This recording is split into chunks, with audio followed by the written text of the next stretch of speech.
You're listening to the Disruptive Franchise Podcast with Stacey Can, the podcast that celebrates innovation in franchising and peeks behind the curtain of failure, success, and the future of the franchise industry.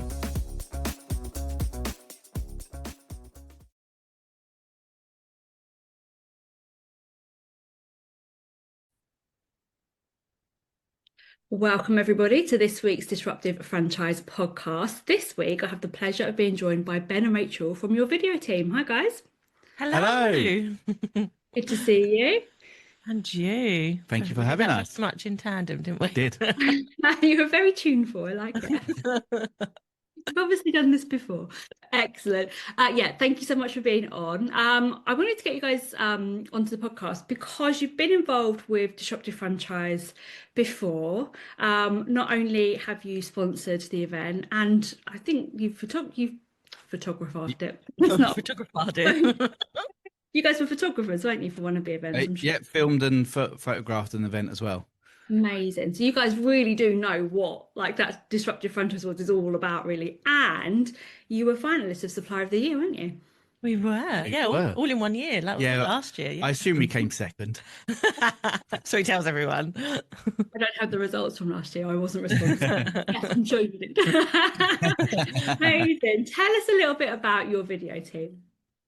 Yeah. Okay. So we are a husband and wife team because we're a glutton for punishment. And, but we have been in business together.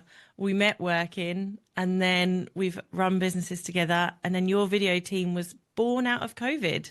And it was weirdly the best thing that happened to us.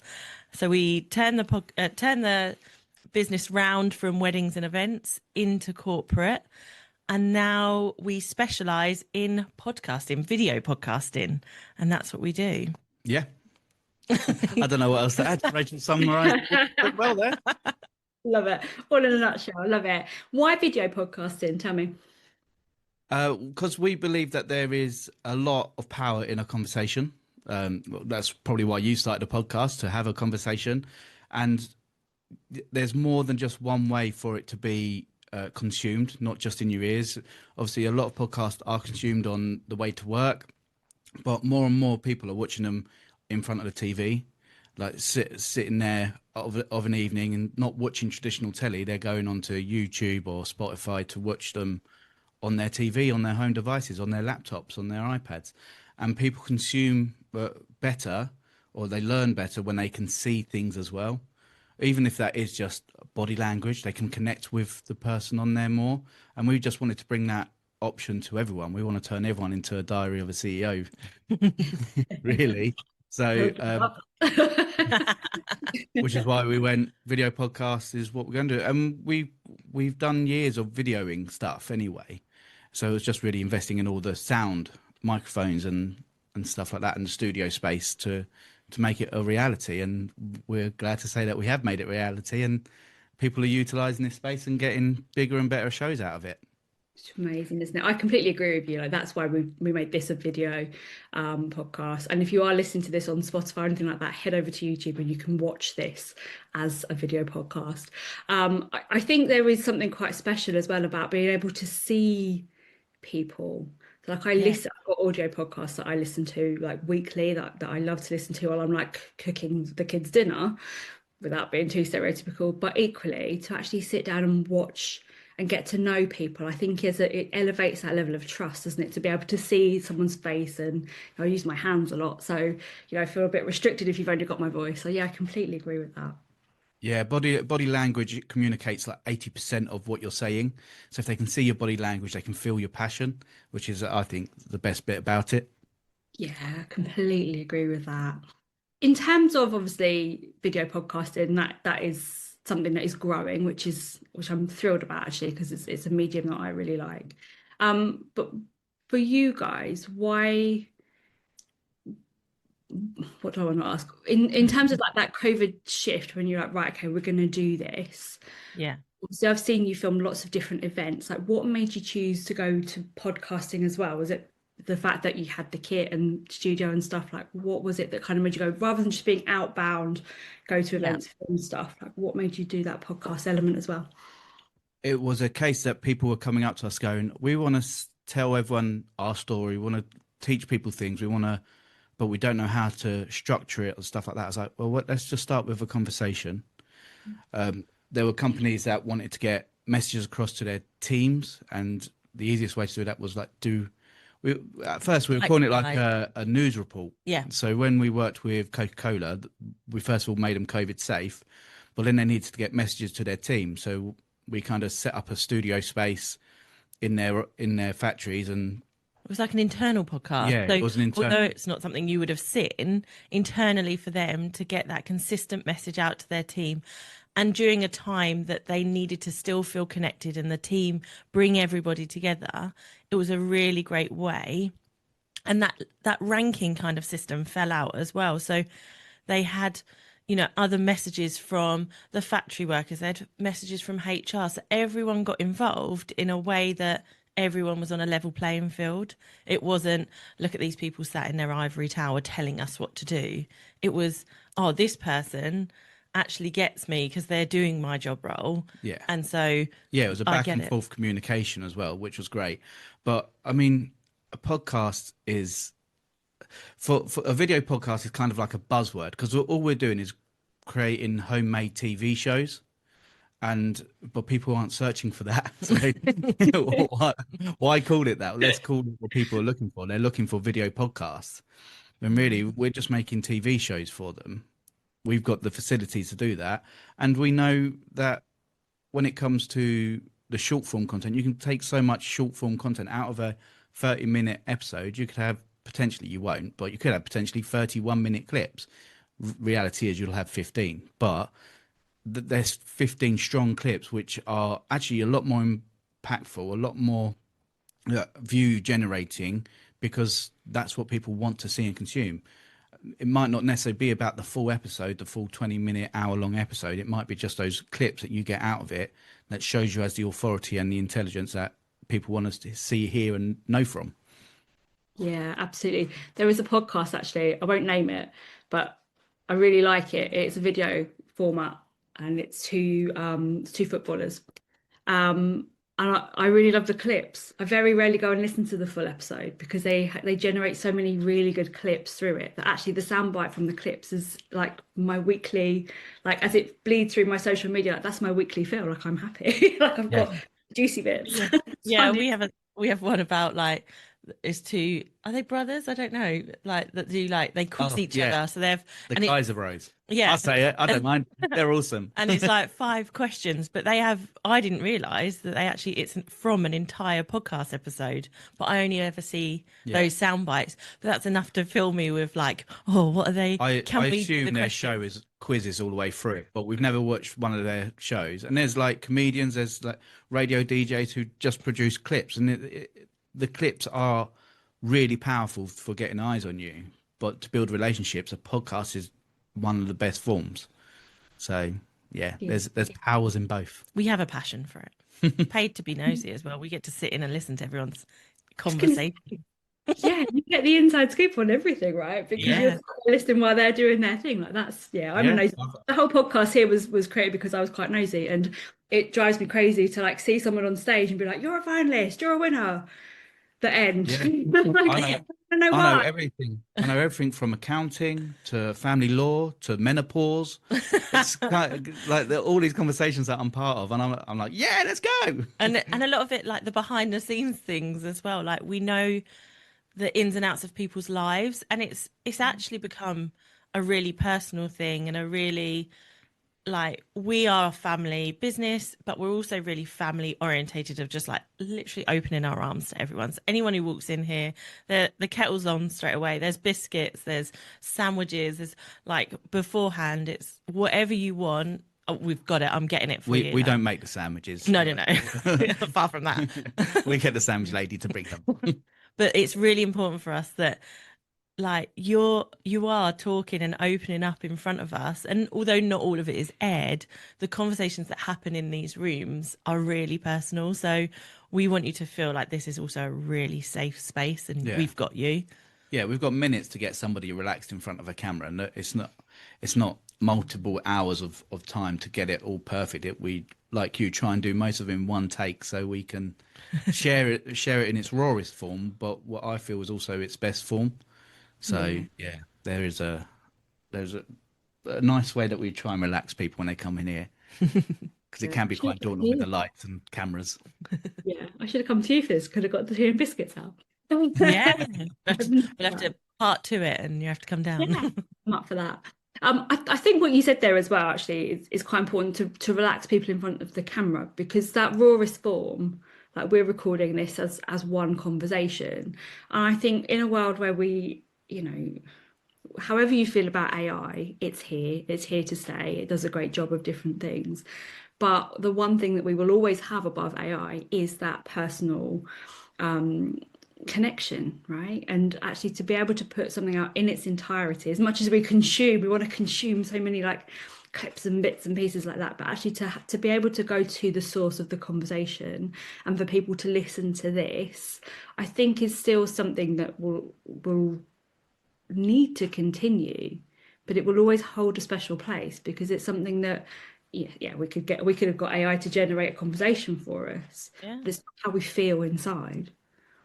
No, I think the biggest emotion or the biggest word that I use is the empathy. It's not feeling sorry for someone. It's sitting in that feeling with them. And by having that, you can have that audibly, absolutely. Like we've listened to podcasts and you're laughing out loud and you're crying along too.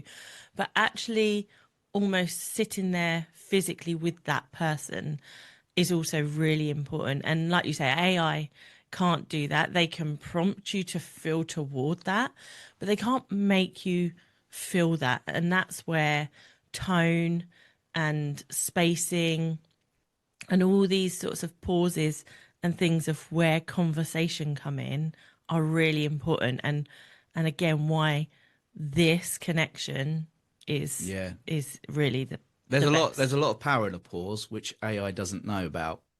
Like being able to just sit there in the silence, watch. And you might think that people are switch off, but they don't, because they're involved. They're there with you in when it comes to a podcast episode. They've built that time and rapport with you and they're willing to spend the time. Yeah, and I also think that, if we listen back to the last few minutes of this conversation, we have to pause to think as well. Like as much as you can use that pause to really punctuate a point, we also have to have some thinking time and some downtime. And I think also, like from a listener point of view, so my kids are in this like age of YouTube, and they would quite happily, if allowed, just sit and watch YouTube videos all day.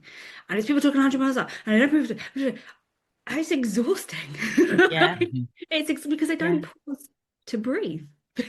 And I think actually what I love about podcasting and what we can capture on video, like those moments that you guys capture beautifully at different events, but particularly with these kind of conversations, is that we have to pause to think about what we're going to say next, but also the listener has to be able to pause, enjoy that pause and just process. Yeah, it's teaching that opportunity to take a second, take a breath, have that second to sit on, how did I feel about the words that came out of your mouth? How did I feel about that? Did it sit right with me? Whereas, like you say, I mean, we are massive YouTube advocates, and this year the stats came out and BBC was the top rated viewing platform, but then YouTube was. So now YouTube is now considered a TV channel, if you like. And the fact it's rated second, I mean, I'm like, yeah, we probably make up most of that content ourselves. But by sometimes it going so fast, that's why people's reactions are so quick, because they don't give themselves time to pause, stop. How did you feel about that? Process that emotion, process that feeling. Now come back with how you feel, and own how you felt. If you felt uncomfortable, say that. If you felt overjoyed with it, say that. But it's your emotion and you're allowed to feel it, but don't just react on it, feel it. Yeah, I like that. I really and like our that. kids are the same. See, our kids are 11 and nearly 13, and we're always again telling them, okay, stop. I get you're annoyed, but you're flying off the handle. Why are you annoyed? What is it? Let's take it down.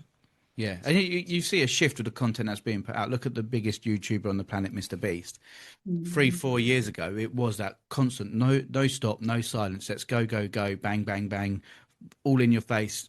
You pump up the adrenaline and get everybody hyped up. But now you look at his videos, he spends a lot more time now with those silent bits coming in to get the emotion, the feeling across, because he now sees that YouTube is a slow platform. If you want fast and non-stop, that's what Shorts, TikTok, Reels is for. But YouTube now gives you that opportunity that you can slow down with your content and build storytelling with it, which is what that is. And also, if people allow themselves to pause and stop, it will stop all the ums, the ahs, the filler words that happen, because they're thinking, I can't be quiet for a second, so I will say in between. But really, just stop and pause, take a breath, and then you'll learn that you'll stop saying all those ums and ahs. So, but that's training. Yeah. But yeah, it's fun actually. So years ago, I worked in sport, and so I was around quite a lot of footballers, like Premiership footballers, and you'd see them go take their like media interviews without. They all get media training, but you see them like Match of the Day, for example. I watched an interview with a very young Wayne Rooney a long time ago, and about every third word he said was And once you notice this, it was so distracting for what he was, because he just wanted to get it over and get it out and get on to the next thing. But every third word was and it was just infuriating as a football fan to be honest. But also that consciousness of the words that he's using coming out that are, potentially going to be used against him in the press, or the manager's going to pick him up on something that he said. But the speed and the that it really stuck with me, even years later, because it was almost unwatchable. It's really interesting. It is. Mentally, the amount of I've said whilst talking to you, my technique personally is to swallow the and it's literally like, okay, so now what? And I can feel myself doing it, but that hasn't come naturally. I now find that my other trait, and you pick me up on it all the time, is I pick a word. That's awesome. That's fantastic. And that will be the only word I say through. Yeah. Oh, wicked. Yeah, amazing. Oh, that's amazing. And I think, how many times have I said amazing in this thing? And he's like, loads. When we're doing events and recording like 50 podcasts in a day, and every other word feels like it's amazing. But again, going back to the ums and ahs, too many of them lose credibility in your conversation. The truth of the matter is, you're an expert in your field. You know what you're doing. You can talk about it over and over again. You're just thinking that you have to fill the gaps. And then you're saying, and then if you think of every word, kind of gives you credibility, it kind of knocks you back down a bit, and then you're kind of fighting a battle. And it's not to say that saying a single or an or thinking about what you're saying and you make a noise, that's not saying that that's going to make you lose all that credibility every now and then. But just think, do I need to fill the silence, or do I just need to take time, think about my answer, and then give it? Because let's be honest, in editing, we can get rid of every gap if we wanted to. But we've seen a study where a few ums and now. a few ums and ers. That was my first one. I'm really conscious now that I don't say I'll give you a sign when I hear one. Well, we saw a study that a few ums and ers make the conversation feel natural and relaxed, but too many makes you lose credibility. None makes you sound like a robot.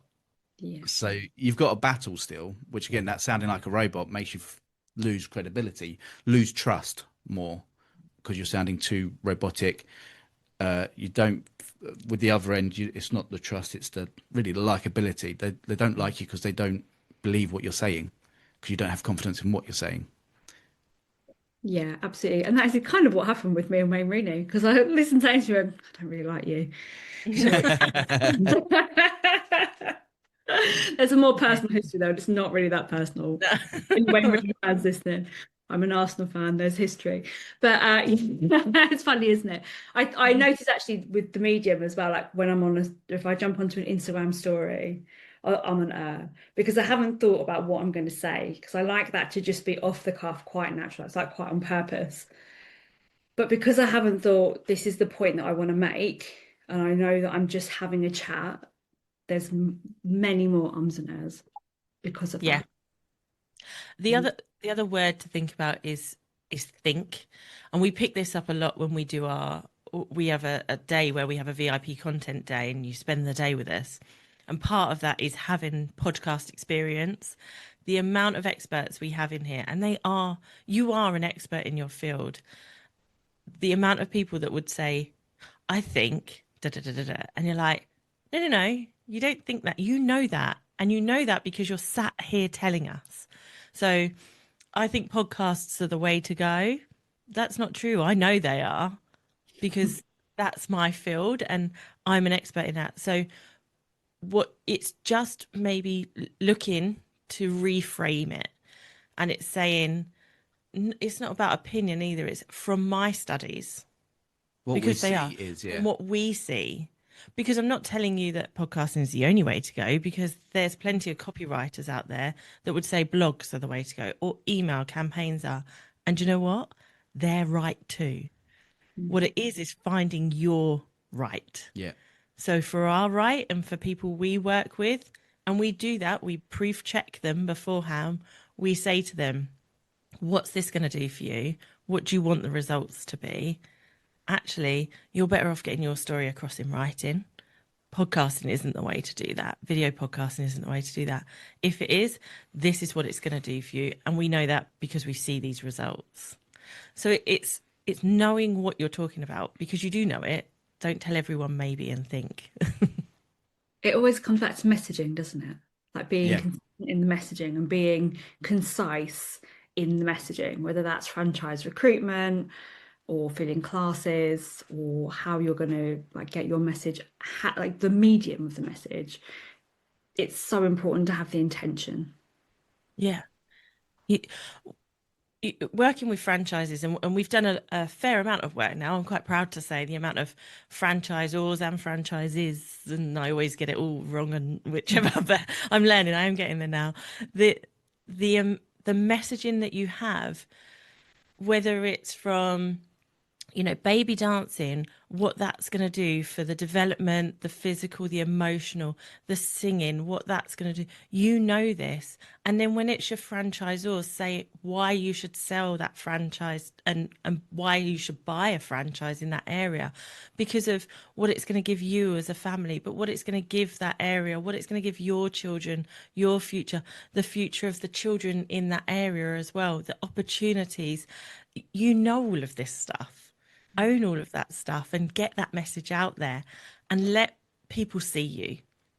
I get it's hard. It is daunting sitting on the other side of the camera and having the lens stare at you.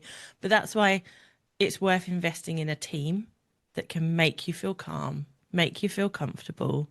And actually, maybe the best way to get all of that conversation out there, and not maybe, the best way to get all that conversation out there is to have a conversation and then turn that into social media, turn that into your blogs, turn that into your posts. Because you and I, like all of these clips that we get from this, all of these conversations you're having with all these different people, like I believe Anne-Marie from Diddy Dance as one, she's probably told you some amazing facts.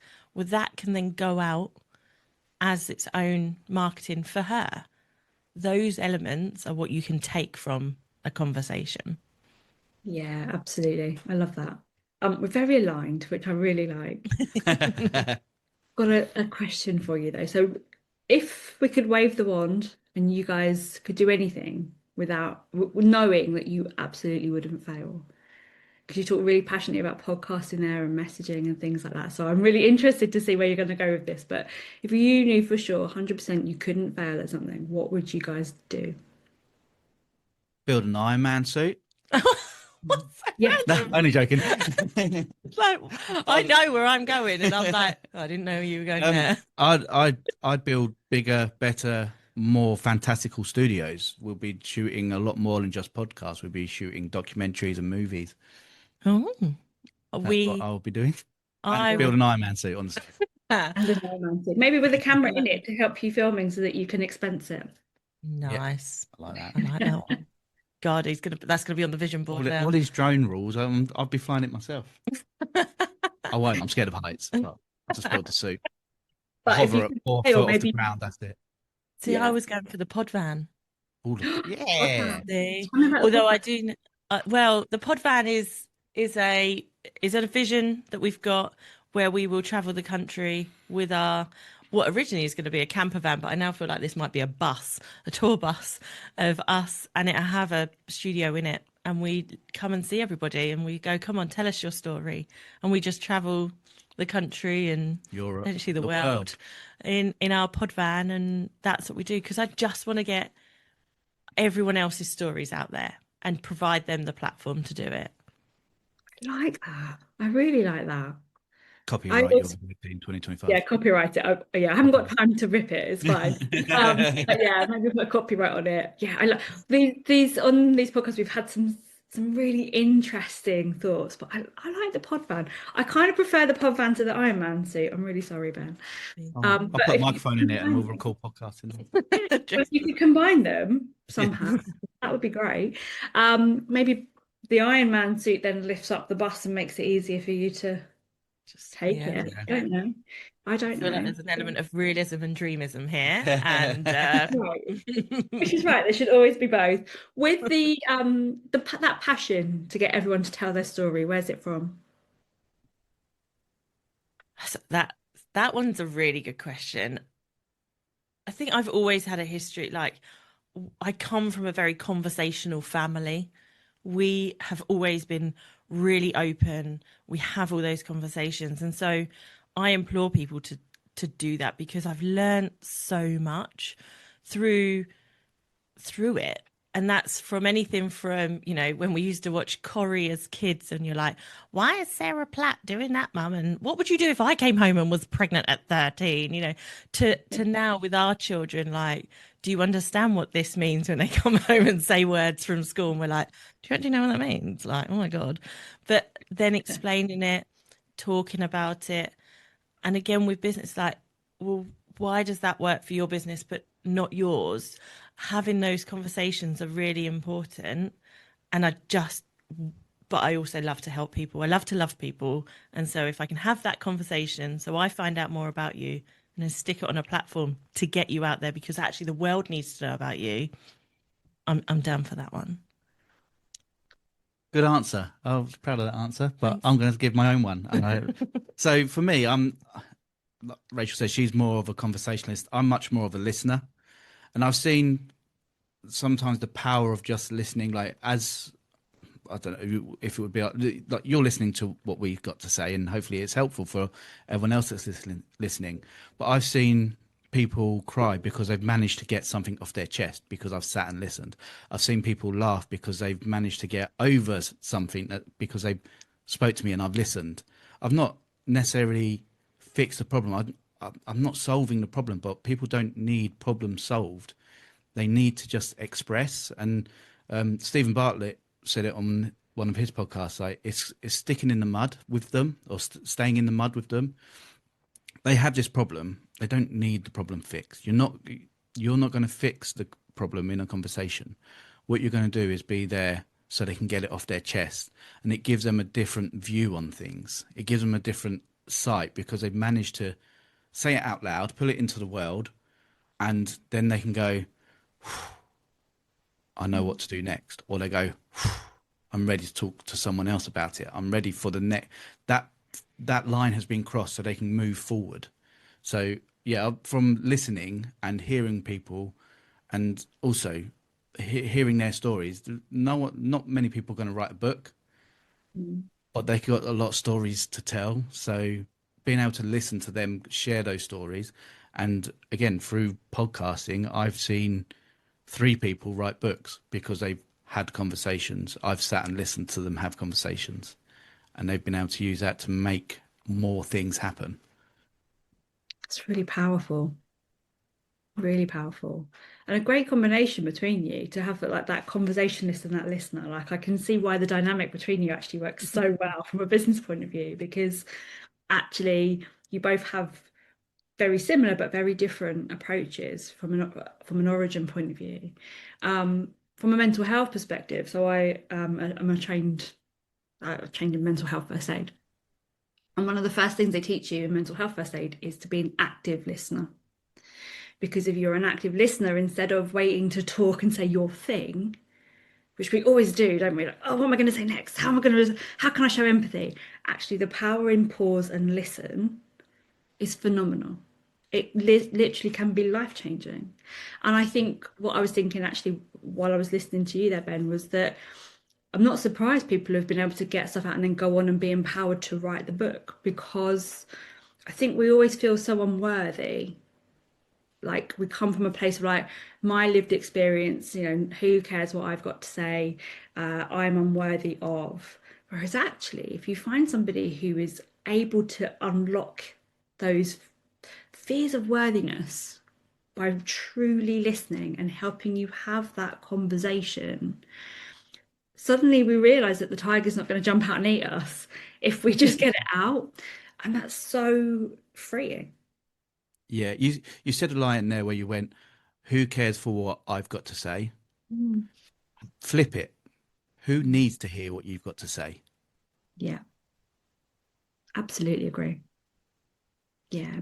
I think the other thing I see in a lot of franchise conversations I have is that people will, it's that why me? Why are they going to buy my franchise? Why are, they going to buy mine over somebody else's? What makes me special as a franchisor?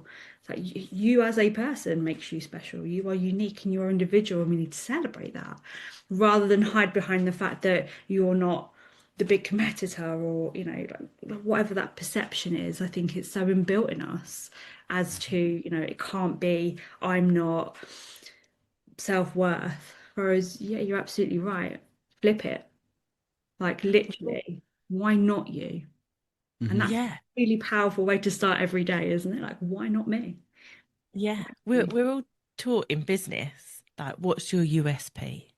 And I always find it the hardest question. What makes us unique to any podcast? I could tell you that because of the site we're on, we've got outdoor space, or because we've got a green room as well, and things like that. But ultimately, none of them make us unique. What makes us unique is working with us. And and I've very much come to terms with that we're Marmite. More I'm Marmite. Ben, you can just, he's so relaxed, you just get on with him.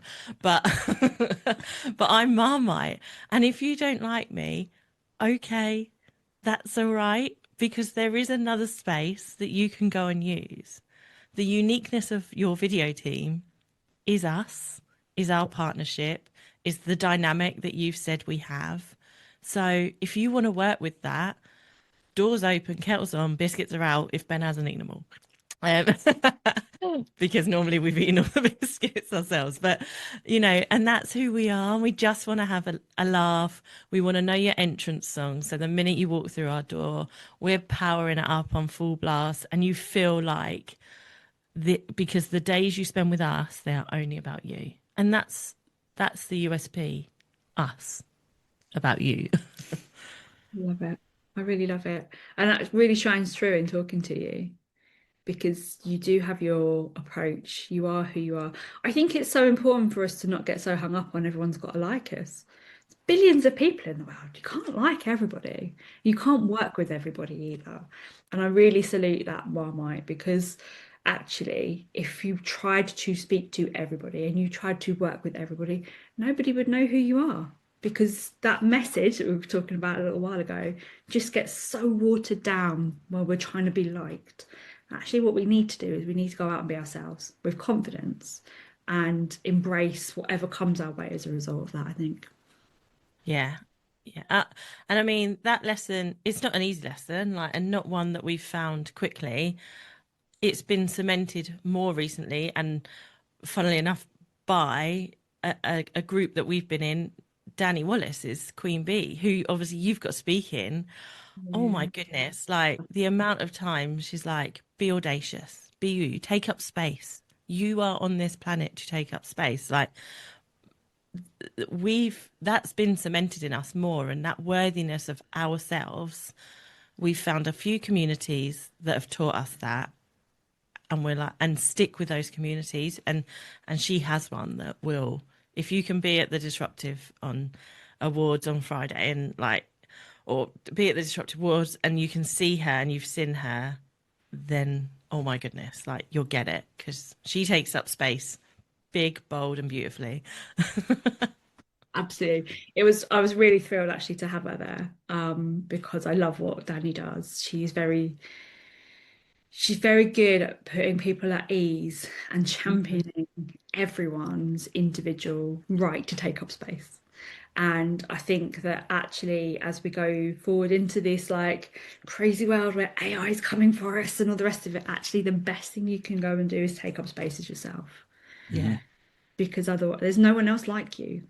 AI can generate your tone, but it can't generate who you are and your thoughts and your feelings and get them out there. And yeah, it was a real pleasure actually to be able to announce that Danny was going to be there and be our VIP sponsor this year, because she's amazing at what she does, and there aren't many people like her.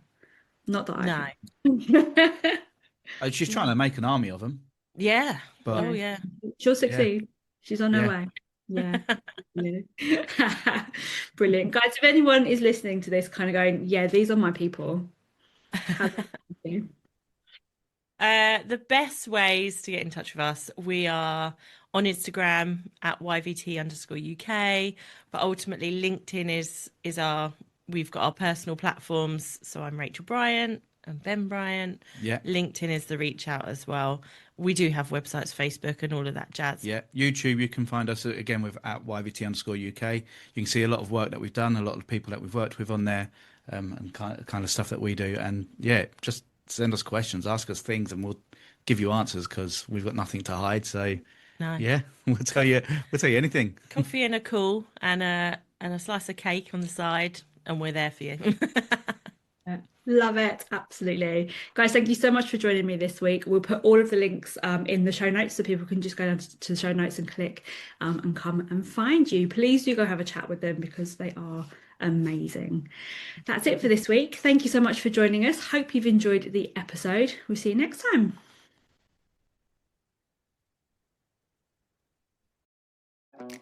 Before we finish up today, I'd love to just thank our podcast sponsors, Book When and Make Your Mark Podcast Agency, without whom this episode wouldn't have been possible. You can find more information on both amazing companies in the show notes. If you've enjoyed listening to today's episode, please also make sure that you hit the subscribe button, and I would absolutely love it if you left a review too. See you next time.